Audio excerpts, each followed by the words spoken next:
It's great how our minds work because quite subconsciously, I think it really identifies what I was going through at the time. I had a lot of self-doubt. I don't know if I was ever ready to pack up and give this up. I've had this dream for quite a while now, and I think I probably might go looking for it or chasing it for as long as I can. So many things go around my head these days. The mind has a funny way of showing things that were never there before. And I hope that some things come out of this. I was never planning to do a solo album, but for some reason one day I picked up a guitar and I was strumming a few chords and I came up with a couple of melodies, and as I do, and I thought, okay, let's try and record this. And I wasn't sure what to do, whether it'll be Indie Square or whether it'll be a solo project.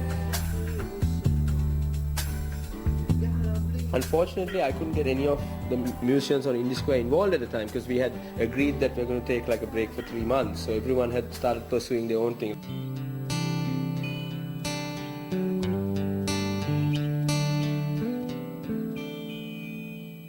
I started off with one song called Hey. Hey, yeah, can I just talk to you? Was that right? That was on. Based on the pitch, is it too low? I had this melody in my mind and I thought, okay, let's try this. And the chords came together, the lyrics, I write the music first and then I write the words. It happened quite accidentally, and I was thinking, I thought, okay, let's get some new musicians in here and get this recorded. Talking about directions I no longer need. What is this that I was quite, fascinated with the idea of getting people that I know, who I knew were good at what they did, and getting the right combination. And we had a great mix at Indie Square, but once in a way it's good to work with people outside your group, So I phoned up Anil, I phoned up Robert from Deadline 21, and it began basically.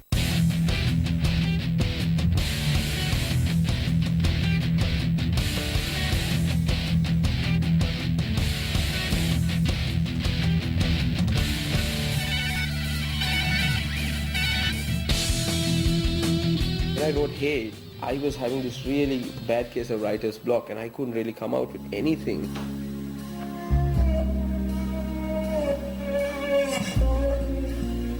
You don't have to have something really dramatic happen in your own life. It can be something that you observe in someone else's life or something on the street. So when you're not looking, it can just affect you, and it affected me. And I wrote this song out of the blue.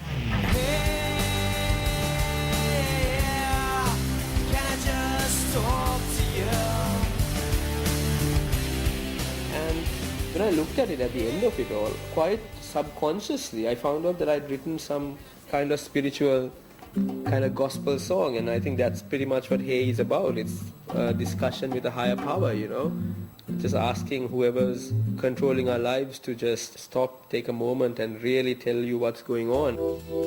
Then increase the volume some more.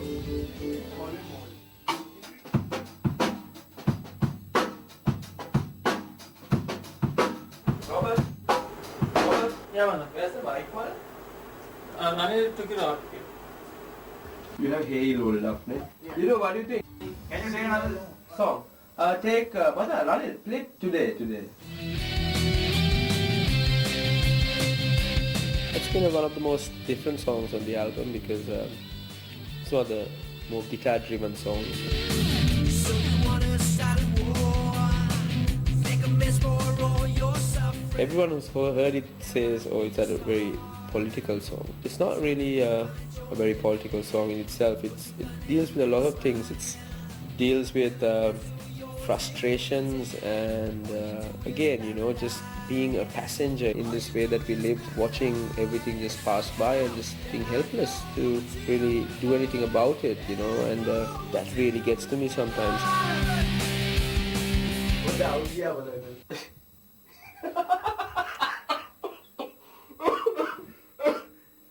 Is that enough? Sure. Shall we get running then now? ఆ basic scales మాత్రం.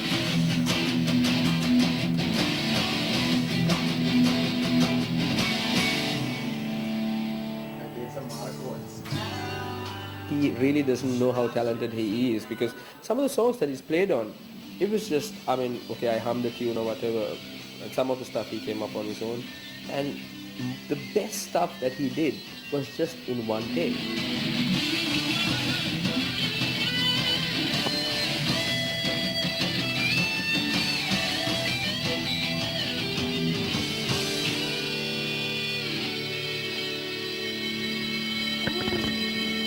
I don't know if they feel this way, I hope they do, but I mean, I definitely, I feel very comfortable when I know Anil's playing guitar for me, you know, or I feel very comfortable when I know that Aslan's playing guitar for me, because the thing that made me want to play with Aslan is that for a long time I wanted someone who would really back me up with my vocals. 2, 3, without a moment, without a second, I keep waiting, drifting into you, and I can almost feel you breathing, and it's just the way it should be. When I wrote this time, I think I wrote mostly as myself, and it was really exciting because I didn't really have to think of a certain kind of sound or any kind of really, it's something that I had to be associated with, so I could just start afresh. You sure you didn't add the E minor to that when we recorded? No, absolutely So sure. when we had to add the E minor, Because I started- my songs have so many themes and topics intertwined in them all together, you know. So if you take a song like Songs of What I Know, Can I tell you something? I heard the other day they said that something was it's about friendships that have been lost, misunderstandings that have caused the ending of relationships, things like that that affect you and you put it into songs. I think mostly it's because I'm really very conscious of putting myself into music and a bit shy like that, so I just steal other people's lives and don't make use of my sorry existence. And I don't wanna fight anymore. I believe it will all. Something like that. Perfect. This is why I like working with professionals. I know that I've always been your friend. I think I have always been too. And when I see you, It's quite a stressful thing to put out an album in this country. I mean, you're mostly on your own, or you're lucky enough to have a strong group of people to support you in what you do and believe in what you do enough to support you. So, yeah, I don't think this will be the end of any solo efforts. I mean, I've done 2 albums with a band. I'm doing a solo album. I think that's pretty deep.